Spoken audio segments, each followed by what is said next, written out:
Good morning everyone. हम पढ़ेंगे आज क्लास 11th के unit 3 law of motion, motion के लॉ के बारे में। सबसे पहले मोशन के बारे में पढ़ने से पहले हम डिस्कस करेंगे फोर्स के बारे में। What is the force? आपने 9th क्लास में स्टडी किया होगा। What is the force? Force क्या होता है? वेहन द ऑब्जेक्ट, या फिर ये लिख सकते हो पुश और पुल दी ऑब्जेक्ट। ऑब्जेक्ट को क्या करता हो? पुश करता हो और पुल करता हो, किसी ऑब्जेक्ट को खींचता हो या धक्का देता हो। आप लोगों ने देखा होगा जो भी नॉन लिविंग थिंग्स है,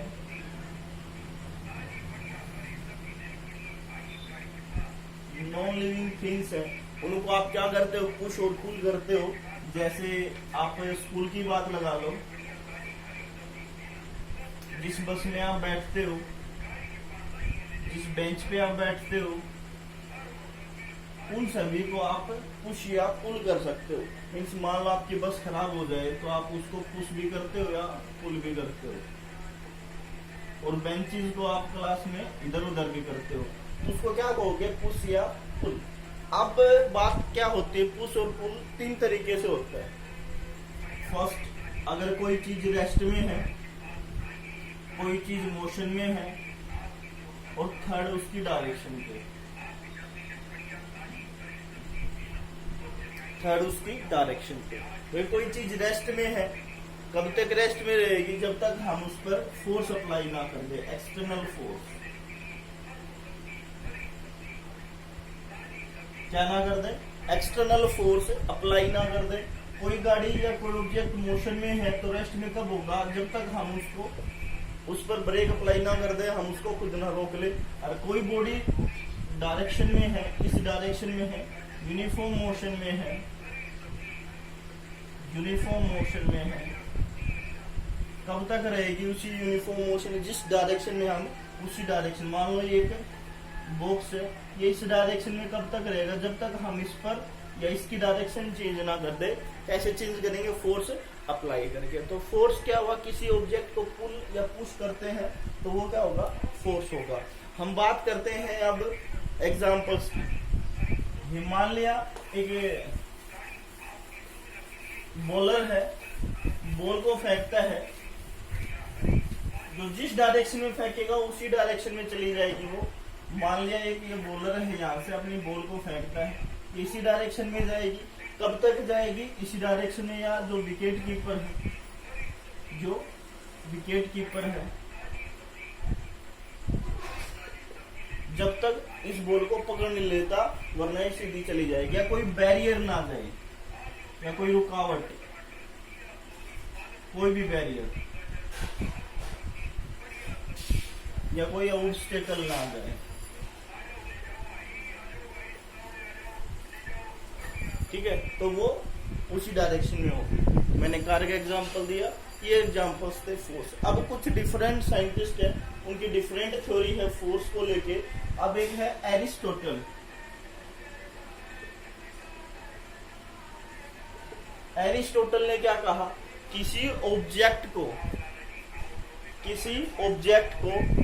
मूव करवाने के लिए रिक्वायर होती है एक्सटर्नल फोर्स की। किसने कहा? एरिस्टोटल ने कहा। किसी ऑब्जेक्ट को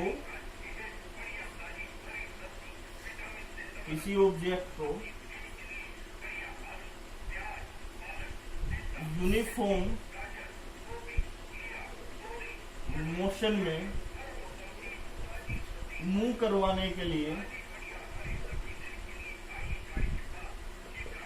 रिक्वायरमेंट होती है इसकी एक्सटर्नल फोर्स।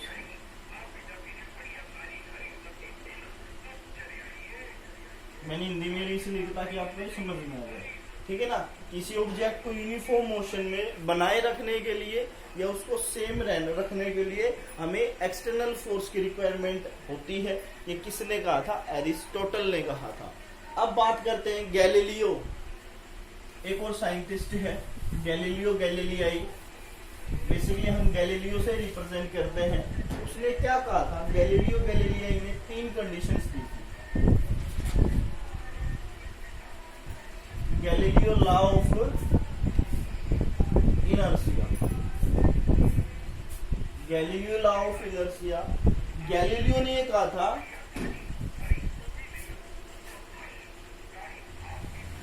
कि कोई ऑब्जेक्ट कांस्टेंट स्पीड से मूव करता है, when an object move with constant speed, उसने क्या कहा कि कोई ऑब्जेक्ट मूव करता है कांस्टेंट स्पीड से, और उसके लिए हमें क्या रिक्वायरमेंट नहीं होती, नो एंड नो रिक्वायर्ड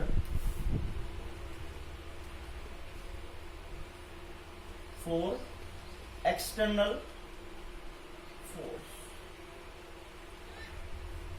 ठीक है ना, कि एक्सटर्नल फोर्स एक्ट करने की जरूरत नहीं होती है। गैलीलियो गैलीलियाई ने कहा था, मींस गैलीलियो ने एरिस्टोटल की जो थ्योरी थी उसको नकार दिया था। उसको क्या कर दिया था, नकार दिया था। एरिस्टोटल ने क्या कहा कि ऑब्जेक्ट को यूनिफॉर्म मोशन में बनाए रखने के लिए हमें एक्सटर्नल फोर्स की आवश्यकता होती है, लेकिन जो गैलीलियो था उसने अपने लॉ ऑफ इनर्शिया दिया था। लॉ ऑफ इनर्शिया क्या होता है आगे बताऊंगा मैं आप लोगों को, कि उसने कहा कि कोई ऑब्जेक्ट कांस्टेंट स्पीड से मूव करता है तो उसको रिक्वायरमेंट नहीं होती किसी भी एक्सटर्नल फोर्स की, एक्सटर्नल कोई चीज की रिक्वायरमेंट नहीं होती है।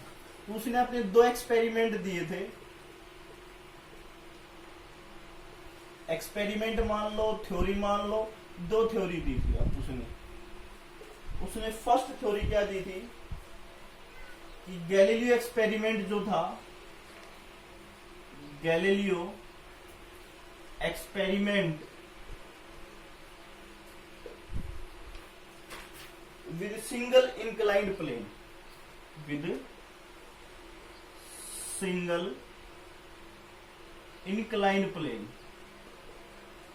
फर्स्ट क्या कहा गैलीलियो ने कि उसने एक इंक्लाइंड प्लेन लिया। इंक्लाइंड प्लेन क्या होता है कि आप लोगों ने एक फिसलन पट्टी देखी होगी जिससे बच्चे फिसलते हैं, इस टाइप से होती है वो, ये उसकी सीढ़ियां होती हैं इस प्रकार से चढ़ने में, और ये आपका इंक्लाइंड प्लेन है। आप लोगों ने फिसलन पट्टी देखी होगी जो बच्चे झूलते हैं, ये इंक्लाइंड प्लेन है, कुछ एंगल के साथ बना हुआ है। अब ये देखना कि हम यहां से कोई ऑब्जेक्ट को क्या करते हैं, रोल करते हैं, रोलिंग ऑब्जेक्ट। जब यहां से ऑब्जेक्ट रोल करता है तो ये बताओ कि इसको जरूरत पड़ेगी एक्सटर्नल फोर्स की? बिल्कुल भी नहीं पड़ेगी। तो यहां जो स्पीड है वो क्या होगी, इंक्रीज होगी। स्पीड क्या होगी, इंक्रीज होगी। ठीक है, क्या होगी, स्पीड क्या होगी इसकी, इंक्रीज होगी। जब आपकी ऑब्जेक्ट टॉप टू बॉटम आ रही है,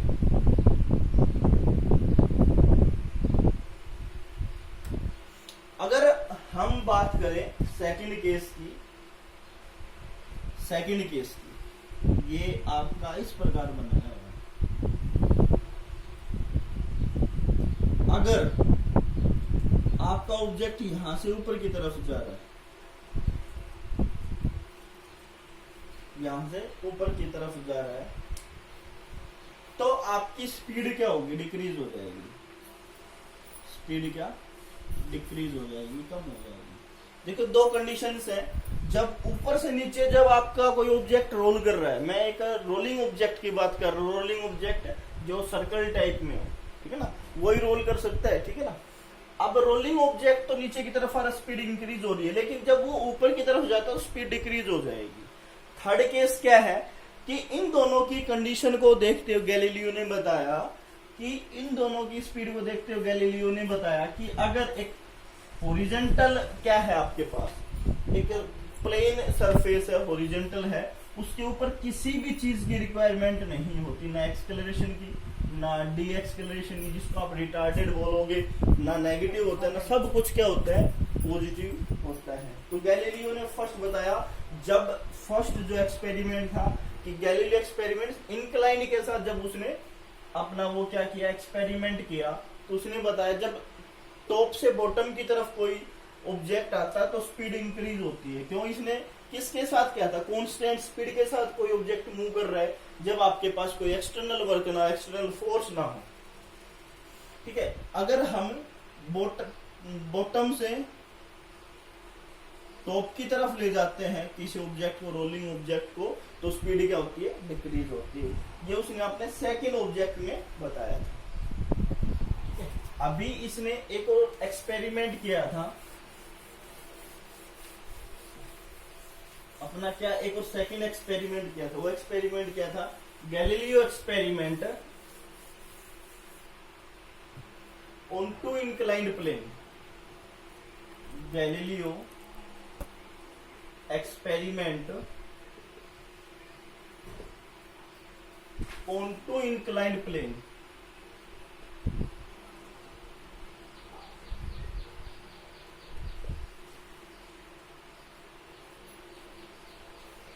दो इंक्लाइंड प्लेन है, तो इसमें क्या पढ़ेंगे देखो।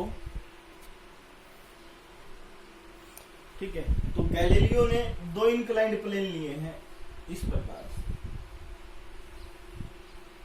यहां से ऑब्जेक्ट रोल करेगा, ये इनिशियल पोजीशन है,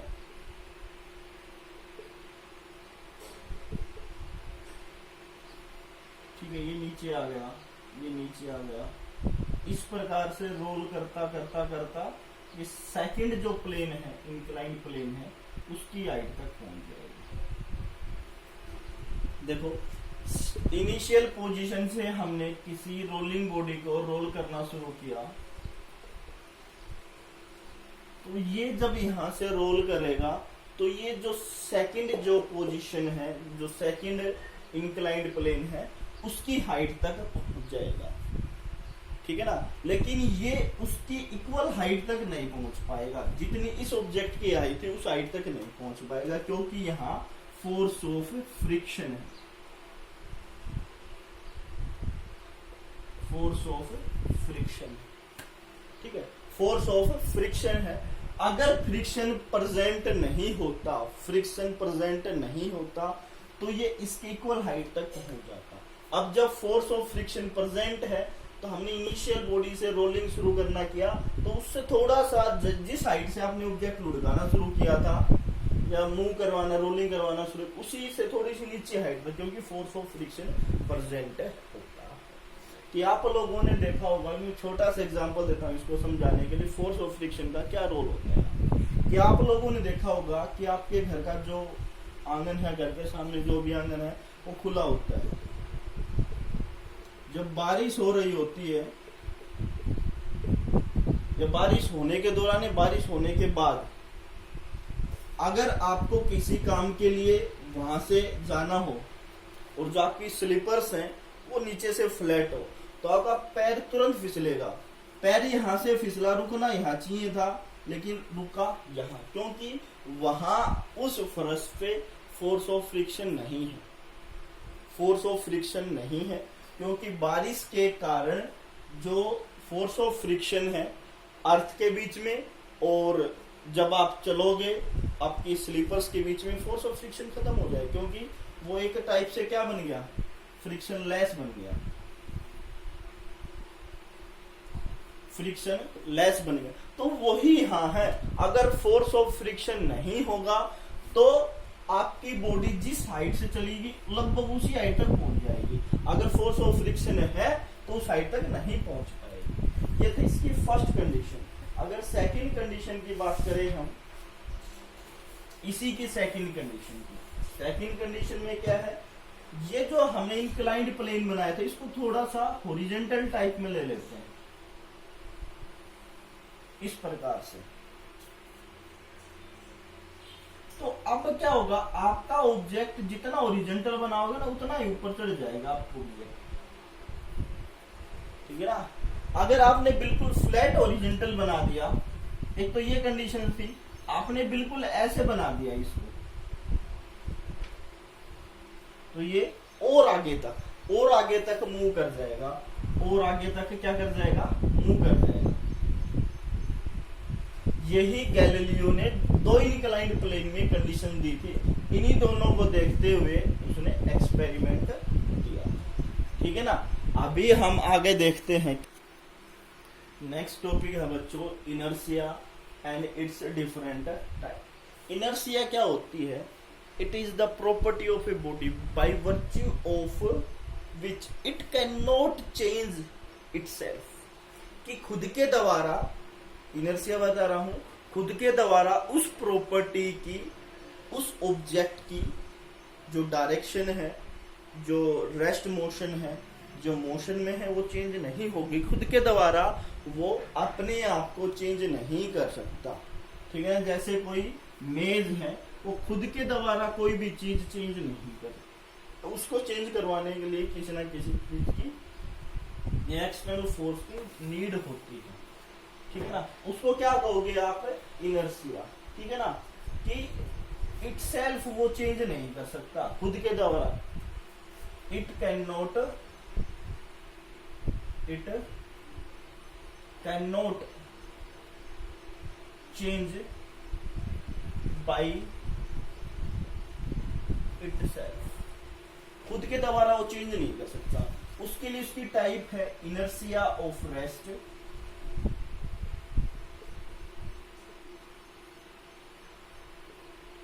inertia of direct motion, inertia of direction.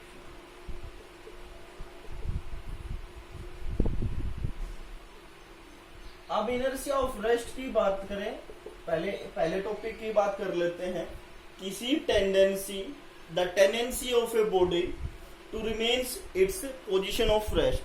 कि किसी बॉडी की वो टेंडेंसी, वो क्षमता कि वो उस पोजीशन को रेस्ट में ही रखे, मोशन में ना होने दे। मान लो कि आप बस में बैठे हो, बैठते ही हो, मानने में क्या है इसमें, ठीक है ना।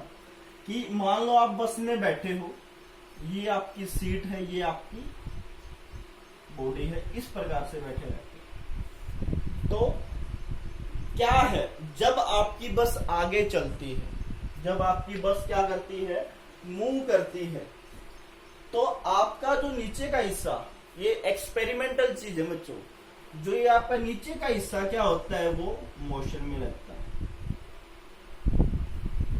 और ऊपर वाला जो हिस्सा ना, यहां से जो बोलते हैं आपका एक टाइप से जो बेली होता है, उससे नीचे का हिस्सा, जिसको आप आम भाषा में धड़ बोलते हो, उस धड़ से नीचे का हिस्सा तो मोशन में है, और ऊपर का हिस्सा रेस्ट में है। किसमें है? रेस्ट में है। तो उस ऊपर वाले हिस्से को क्या बोलोगे आप? Inertia of rest. Inertia of rest क्या बोलोगे? Inertia of. और आप बात करते हैं इनर्शिया ऑफ मोशन की, किसी बॉडी की वो टेंडेंसी, वो क्षमता कि उस ऑब्जेक्ट को वो क्या रखे, मोशन में रखे। उस ऑब्जेक्ट को क्या रखे, वो मोशन में रखे। जैसे एग्जांपल में इसके नीचे वाला हिस्सा है, जब आप बस में बैठे रहते हो, उसी में ही आपका इनर्शिया ऑफ रेस्ट है, इनर्शिया ऑफ मोशन है। इनर्शिया ऑफ रेस्ट क्या है कि आपका जो ऊपर वाला हिस्सा है, शरीर का ऊपर वाला हिस्सा है, वो तो रेस्ट में होता है, नीचे वाला मोशन में होता है। तो इनर्शिया ऑफ रेस्ट क्या होता है कि इनर्शिया ऑफ रेस्ट वो होता है किसी बॉडी की वो टेंडेंसी, किसी ऑब्जेक्ट की वो टेंडेंसी, या किसी ऑब्जेक्ट की वो पोजीशन जो खुद के द्वारा रेस्ट में ही रहे, अपनी पोजीशन चेंज ना करे। मोशन में क्या होता है, खुद के द्वारा वो किस में रहेगा, मोशन में रहेगा। उसका एग्जाम्पल क्या है? एग्जाम्पल है, मैंने अभी बताया आपको कि उसका जो नीचे वाला हिस्सा है, मैंने बताया अभी जो आपके पैर वगैरह नीचे वाला हिस्सा है, वो क्या मोशन में, और उससे ऊपर वाला हिस्सा किस में होता है, रेस्ट में होता है। हम थर्ड बात करते हैं। चलो मैं इससे पहले एक और एग्जांपल दे देता हूँ। आपने देखा होगा कि काफी बार एक बस होती है, मान लो बस है इस टाइप से, और जो ऊपर जो लगेज रखा रहता है, सामान रखा रहता है, अचानक अगर बस वाले को ब्रेक अप्लाई करने पड़ जाए, अचानक बस वाले को ब्रेक अप्लाई करने पड़ जाए, तो वो सामान अगर आपने बांध नहीं रखा है तो सारा कहाँ जाएगा, नीचे आ जाएगा। क्यों? क्योंकि वो भी किस में थे, मोशन में थे। वो भी किस में थे, मोशन में थे। कि थर्ड बात करते हैं हम, वो भी थे किस में, मोशन में थे। या आप लोग बस में बैठे हुए होते हो, अचानक ब्रेक लगाने पड़ जाए तो आपका जो ये हिस्सा है, ये हिस्सा ऊपर वाला जो हिस्सा है, ये अचानक आगे चला जाता है, पीछे वाला, नीचे वाला एज इट इज रह जाता है। तो ये किस में था, रेस्ट में था। अचानक फोर्स लगने के कारण, एक्सटर्नल फोर्स लगने के कारण ये आगे चला गया, मोशन में हो गया। ठीक है ना। और उसी प्रकार हम डायरेक्शन की बात करते हैं कि जो ऑब्जेक्ट जिस डायरेक्शन में मूव कर रहा होता है, जो ऑब्जेक्ट जिस डायरेक्शन में मूव कर रहा होता है, उसी डायरेक्शन में उसको मूव करने दिया जाए। मान लीजिए बस सीधी डायरेक्शन में चल रही है, जब तक सीधी डायरेक्शन में चलेगी, जब तक हम इसकी पोजीशन को चेंज ना कर दें, या ये बस का जो ड्राइवर है इसकी पोजीशन चेंज ना कर दें। तो मैंने बताया आप लोगों को फोर्स के बारे में, एरिस्टोटल के एक्सपेरिमेंट के बारे में, गैलीलियो के 2 एक्सपेरिमेंट के बारे में, मीन्स उसकी ऑब्जर्वेशंस के बारे में, और इनर्शिया के बारे में। बेटा ये देखो, क्योंकि चीजें बहुत इंपॉर्टेंट है, इनर्शिया तो बहुत इंपॉर्टेंट है, आगे तक काम आने वाला आपका टॉपिक। ठीक है। कोई भी डाउट लगे तो मुझे पूछ लेना, कमेंट सेक्शन में कमेंट कर देना, आपकी जो भी प्रॉब्लम होगी इसका सॉल्यूशन किया जाएगा। तो आज के लिए इतना ही। तो thank you, have a nice day.